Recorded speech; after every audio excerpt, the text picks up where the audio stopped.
주님께서 여러분과 함께 요한이 전한 거룩한 복음입니다. 주님 영광 받으소서. 그때 예수님께서는 야곱이 자기 아들 요셉에게 준 땅에서 가까운 시카르라는 사마리아의 한 고을에 이르셨다. 그곳에는 야곱의 우물이 있었다. 길을 걷느라 지치신 예수님께서는 그 우물가에 앉으셨다. 때는 정오 무렵이었다. 마침 사마리아 여자 하나가 물을 기르러 왔다. 그러자 예수님께서 나에게 마실 물을 좀 다오 하고 그 여자에게 말씀하셨다. 제자들은 먹을 것을 사러 고을에 가 있었다. 사마리아 여자가 예수님께 말하였다. 선생님은 어떻게 유다 사람이시면서 사마리아 여자인 저에게 마실 물을 청하십니까? 사실 유다인들은 사마리아인들과 상종하지 않았다. 예수님께서 그 여자에게 대답하셨다. 내가 하느님의 선물을 알고 또 나에게 마실 물을 좀 다오 하고 너에게 말하는 이가 누구인지 알았더라면 오히려 내가 그에게 청하고 그는 너에게 생수를 주었을 것이다. 그러자 그 여자가 예수님께 말하였다. 선생님, 두레박도 가지고 계시지 않고 우물도 깊은데 어디에서 그 생수를 마련하시렵니까? 선생님이 저희 조상 야곱보다 더 훌륭한 분이시라는 말씀입니까? 그분께서 저희에게 이 우물을 주셨습니다. 그분은 물론 그분의 자녀들과 가축들도 이 우물물을 마셨습니다. 예수님께서 그 여자에게 이르셨다. 이 물을 마시는 자는 누구나 다시 목마를 것이다. 그러나 내가 주는 물을 마시는 사람은 영원히 목마르지 않을 것이다. 내가 주는 물은 그 사람 안에서 물이 솟는 샘이 되어 영원한 생명을 누리게 할 것이다. 그러자 그 여자가 예수님께 말하였다. 선생님, 그 물을 저에게 주십시오. 그러면 제가 목마르지도 않고 또 물을 기르러 이리 나오지 않아도 되겠습니다. 이제 보니 선생님은 애언자이시군요. 저희 조상들은 이 산에서 예배를 드렸습니다. 그런데 선생님네는 예배를 드려야 하는 곳이 예루살렘에 있다고 말합니다. 예수님께서 그 여자에게 말씀하셨다. 여인아, 내 말을 믿어라. 너희가 이 산도 아니고 예루살렘도 아닌 곳에서 아버지께 예배를 드릴 때가 온다. 너희는 알지도 못하는 분께 예배를 드리지만 우리는 우리가 아는 분께 예배를 드린다. 구원은 유다인들에게서 오기 때문이다. 그러나 진실한 예배자들이 영과 진리 안에서 아버지께 예배를 드릴 때가 온다. 지금이 바로 그때이다. 사실 아버지께서는 이렇게 예배를 드리는 이들을 찾으신다. 하느님은 영이시다. 그러므로 그분께 예배를 드리는 이는 영과 진리 안에서 예배를 드려야 한다. 그 여자가 예수님께 저는 그리스도라고 하는 메시아께서 오신다는 것을 압니다. 그분께서 오시면 우리에게 모든 것을 알려주시겠지요 하였다. 그러자 예수님께서 그 여자에게 말씀하셨다. 너와 말하고 있는 내가 바로 그 사람이다. 그 고을에 사는 많은 사마리아인들이 예수님을 믿게 되었다. 주님의 말씀입니다. 그리스도님 찬양합니다. 참 예수님. 오늘도 그래도 비가 오고 왠지 차분해지는 그런 사순절 3주일입니다. 특별하게 재밌는 이야기는 없고 아까 미사 오려고 우산 쓰고 걸어오는데 그때는 지금과는 다르게 제가 아파트에서 나오자마자 그냥 비가 앞이 안 보이게 쏟아지더라고요. 제가 하나님께 그랬어요. 제가 성당 들어가면 이거 그치실 거죠. 딱 하나님 장난치는 것처럼 제가 걸어올 때는 그냥 억수로 쏟아져가지고 바지랑 다 젖었는데 딱 성당 들어오니까 조용하게 비가 내리고 있는 것 같습니다. 하여튼 정말 오랜만에 고마운 비가 왔고 또 봄이 오는 길목에서 또 우리 다른 모든 생명이 다 물을 필요로 하고 있고 조금 좁은 소견으로는 우리 성당 또 나무들한테도 딱 물이 필요했는데 하나님께서 다 잘 알아서 우리들을 돌봐주시는 것 같다는 그런 생각도 드는 사순제 3주일입니다. 오늘 복음은 여러분도 아시는 바와 같이 예수님께서 사마리아에 가셔서 우물가에서 사마리아 여인과 대화를 나누시는 그런 주제의 내용이죠. 사순주일에 있는 주일 복음은 예수님의 순환과 부활에 직접적으로 이렇게 연결이 되어 있습니다.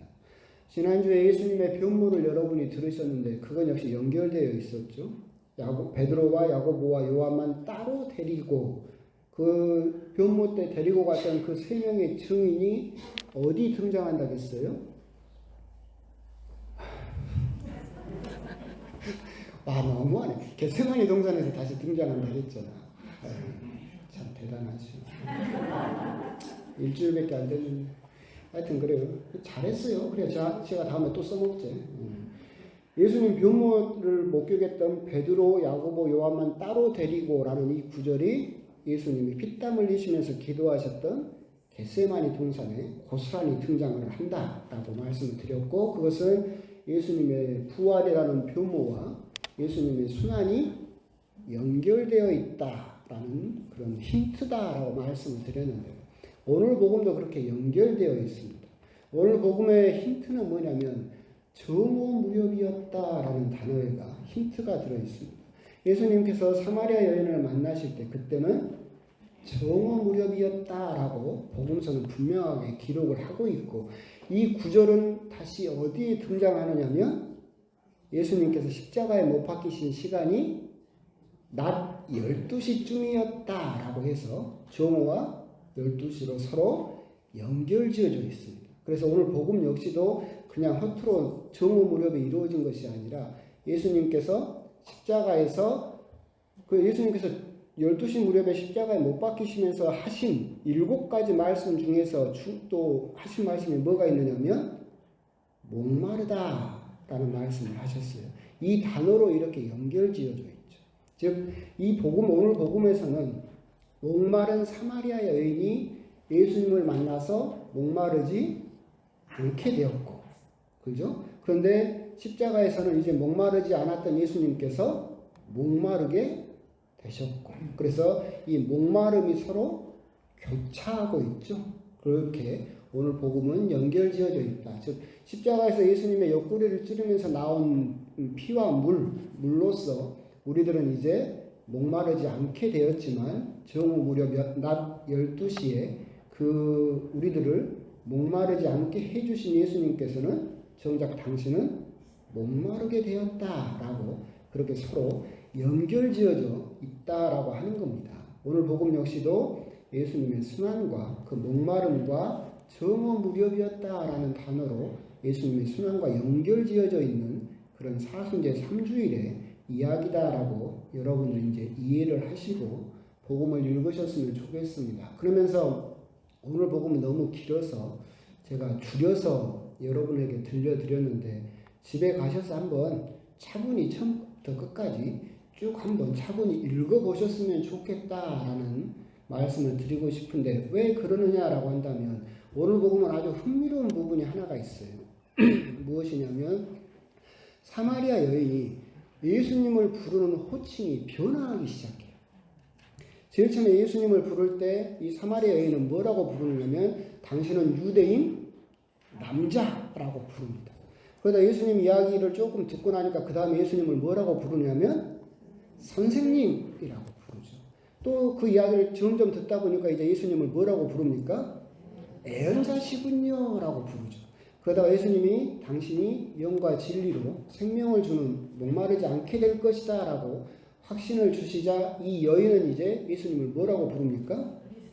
그리스도, 구원자라고 부르게 됩니다. 결국 예수님을 처음 만난 이 사마리아 여인이 예수님과 대화를 하면서 예수님을 만나면서 그 변화되는 마음이 호칭으로 드러나고 있고, 그 호칭이 어떻게 변하는 것을 여러분들이 천천히 읽어본다면 그것을 느낄 수가 있겠죠. 이 여인은 이제 사마리아 여인이었고 예수님을 맨 처음에 만납니다. 그러자 당신은 유다인 남자고 나는 사마리아 여자인데 어떻게 나한테 물을 달라고 하느냐. 이 부분은 이제 여러분들에게도 뭐 여러분도 아시겠지만 유대 사람들과 사마리아 사람들은 상종하지 않았다라고 하는 것처럼 서로 미워하는 관계였어요. 그냥 미워하는 게 아니라 어떻게 보면 애증의 관계죠. 그래서 성경 공부를 좀 해보시면 아시겠지만 다윗이 옛날에 구약 성경에서 다윗이 나라를 이렇게 하나로 통일하고 아들 솔로몬에게 물려주죠. 근데 솔로몬이 죽고 나서 나라가 반으로 쪼개지죠. 우리나라처럼 남쪽과 북쪽으로 쪼개집니다. 그래서 북쪽은 수도가 사마리아였어요. 나라 이름은 이스라엘이었고 그래서 사마리아라고 부르는 거예요. 남쪽은 유다 왕국이었고 수도는 예루살렘이었어요. 와, 이 초롱초롱한 눈빛은 뭐래요? 생전 처음 듣는 것처럼. 너무하네. 그렇게 이제 나라가 쪼개져 있었었는데 이 북쪽이 훨씬 더 강한 나라였어요. 12개 지파 중에서 10개 지파가 북쪽이었고 2개 지파가 남쪽이었거든요. 남쪽이 훨씬 힘이 약했음에도 불구하고 그런 자기들 군사력에 취해서 이렇게 조금 건방지게 굴다가 그 지금 이란 이라크 지역에 있는 메소포타미아 지역에 있는 아시리아라는 강대국이 있었어요. 이 강대국이 쳐들어와서 이 북쪽 이스라엘을 먼저 멸망시켜버려요. 그래서 이스라엘이 사라지는데 이때 아시리아가 이 이스라엘 사람들을 대대적으로 포로로 끌고 자기 수도 니네베로 끌고 가버리죠. 그러면서 이제 남쪽 사람들이 보기엔 어떤 생각을 했냐면 포로로 끌려가고 하면서 이 북쪽 사람들은 이스라엘 민족이라는 정체성을 잃어버렸다. 왜 그러냐면 이방인하고 피가 섞여버렸다. 혼혈돼버렸다. 너희들은 이제 이스라엘 민족이 아니다라고 생각을 해버렸던 거예요. 그러고 나서 137년 후에 이 남쪽 유다는 아시리아 뒤를 이어서 나온 바빌로니아라는 왕국한테 멸망당하면서 이 사람들 역시도 바빌론으로 끌려가죠. 이게 바빌론 유배라고 부르는 거예요. 참 새신자 놓고 강의하는 것 같은데 참 구약 성경에 그대로 나와요. 그리고 나서 다시 되돌아와요. 그 귀한 거 그게 이제 에즈라 느헤미야 여러분들 구약 성경을 보시면 그 배경이 나옵니다. 나와서 무너졌던 성전을 다시 세우려고 해요. 그때 이제 그 다툼들이 있는데 뭐냐면 이 북쪽 사마리아 사람들도 자기들도 되돌아와서 자기들은 이스라엘 민족이라고 생각을 했어요. 근데 남쪽에서 성전을 다시 재건하니까 우리도 도와주겠다. 우리도 돈을 내고 함께 너희들 성전 재건하는 걸 도와주겠다라고 했는데 남쪽에서 어떻게 해요? 안 받아줘요. 왜? 너희들은 피가 섞였다. 너희들은 이스라엘 민족이 아니다라고 해버렸던 거죠. 그러면서 이제 이 갈등이 생겨난 거예요. 그러니까 같은 민족이었는데 쪼개지고 나서 미워하기 시작하니까 다른 이방 민족보다 더 미운 거예요. 마치 우리나라 남북한하고 비슷할 것 같기도 하지만 좀 다른 이야기인데 그렇게 더 미워해져 버렸어요. 그러니까 이제 북쪽은 또 자기들도 이스라엘 민족이고 하니까 성전을 갖고 싶잖아요. 그래서 이 사람들은 그 그리짐산 위에다가 자기들만의 성전을 세웠어요. 이 사람들도 모세 오경을 믿거든요. 야훼 하느님을 믿고 그래서 자기들 신앙을 위해서 성전을 세웠어. 그랬더니 남쪽에서 쳐들어가서 그 성전을 싸그리다 불질러버렸어요. 싹 태워버렸어요. 이 사마리아 북쪽 사람들도 얼마나 또 남쪽 사람이 미워요. 그래서 남쪽 예루살렘 성전에 가서 성전에다가 사람 뼈를 싹 뿌려버렸어요. 더럽혀버렸어요. 성전을. 이스라엘 율법에는 유대 율법에 보면 시체와 접촉만 해도 더러워지잖아요. 근데 성전에다 사람 뼈를 뿌려버렸으니까 성전이 더러워져. 이 남쪽 사람들은 얼마나 북쪽 사람이 또 밉겠어요. 그래서 이제 상종을 안 하는 거예요. 같은 민족이었던 사람들. 그래서 상종하지 않는다는 거예요. 근데 이 사마리아 여인이 보기에는 어처구니가 없잖아요. 그렇게 서로 미워하고 더더군다나 나는 여자고 너는 남자잖아. 율법상으로도 서로 거리가 있는데. 그러니까 첫 번째, 당신은 이스라엘 유대 남자인데 라는 말에 들어있는 의미는 뭐냐면 너랑 나랑 뭔 상관인데 당신이 나하고 뭔 상관인데 말을 거냐라는 단계죠. 두 번째, 선생님이라는 단계는 아시겠죠? 이야기를 들어보니까 들어볼만 해요. 내 인생에 조금 도움이 될 것 같아. 좀 지혜로운 말을 해주는 것 같아. 좀 참고할 만하다. 들어볼 만하다라고 하는 게 선생님이라는 단계죠. 그 다음에 애언자라는 단계는 뭐예요? 믿음이 가요. 아, 저분한테 하느님의 말씀이 들어있구나. 아, 좀 믿을 수 있겠다라는 그 믿음의 단계가 이제 애언자겠죠. 그 다음에 그리스도라는 단계는 어떤 단계겠어요? 자기의 모든 것을 내던질 수 있는 참된 믿음의 단계, 헌신의 단계가 그런 그리스도라는 호칭 안에 들어있는 의미겠죠. 오늘 복음을 여러분들에게 묵상하시면서 사마리아 여인의 그런 예수님을 부르는 호칭이 변화하는 것을 곰곰이 읽어보시라고 하는 이유는 딱 이거 하나예요. 여러분들이 생각하기에 여러분들은 어느 단계인 것 같아요? 유대인 남자, 선생님, 애언자, 그리스도. 여러분들은 이 네 가지 단계 중에서 어디에 있는 것 같아요? 첫 번째 단계, 당신이 나랑 뭔 상관인데? 그건 아닌 것 같지? 미사 나갔으니까 비호가 오는데도 그건 아닌 것 같아. 두 번째, 선생님? 아, 부처나 공자나 뭐 이런 사람들처럼 나한테 좀 지혜로운 말도 해주고, 들어서 뭐 손해볼 건 없을 것 같아. 좋은 말 해주는 것 같아. 원수를 사랑하라. 아, 좋은 말이야. 이 정도? 그것도 벗어난 것 같아요? 그럼 그 다음 단계, 애언자? 여기까지는 간 것 같아? 그래요? 아, 하느님의 말씀이 맡겨져 있고 그 말씀을 믿을만 하고 내가 한번 따라서 살아봐야 되겠다. 그 정도 단계. 애언자라고 부르는 단계와 그리스도라고 부르는 단계의 차이가 뭘까? 구원. 그것도 있겠죠. 그리스도는 구원을 주시는 구원자고 애언자는 말을 해주는 사람이니까. 그 차이가 저는 이거라고 생각을 해요. 지금 무슨 말이냐면 나는 하느님을 믿어요. 나는 예수님을 믿어. 근데 나는 그냥 그대로 살게요. 그냥 나는 그대로 살아. 나는 그냥 살던 대로 살 테니까 하느님은 거기다가 양념만 좀 뿌려주면 돼. 예. 내 삶이 좀 윤택하게 좀 양념만 뿌려주면 되고 내가 하느님 말씀을 듣고 예수님 말씀을 듣고 내 생활이 변할 게 있어요? 없어요?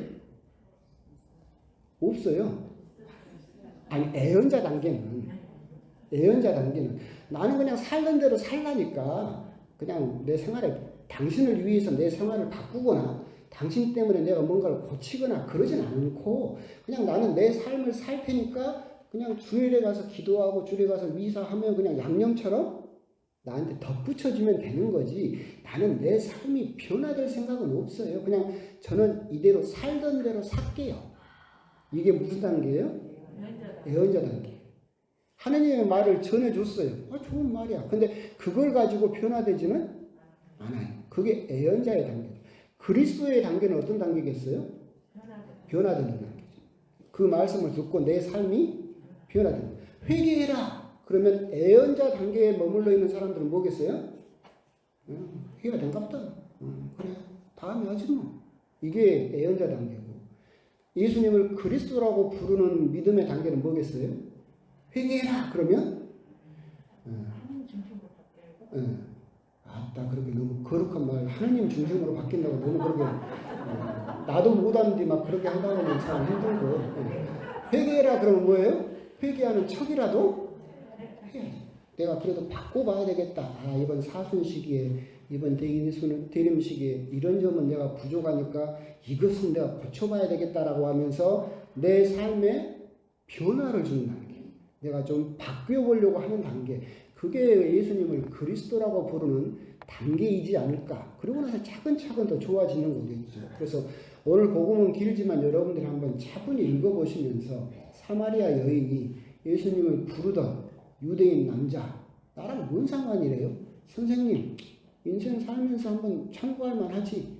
그리고 애언자, 아, 하느님 말씀을 전하기는 전하는구나. 뭐 그런다고 해서 뭐 내가 크게 변할 건 없어. 그리스도, 아, 내가 지금 뭔가 잘못되었구나. 뭔가를 바꿔봐야 되겠다. 라고 하는 그 네 가지 단계 중에서 내 믿음은 과연 어느 단계쯤 와 있는가. 그런 부분에 대해서 한번 곰곰이 또 묵상을 해 주셨으면 좋겠습니다. 아멘.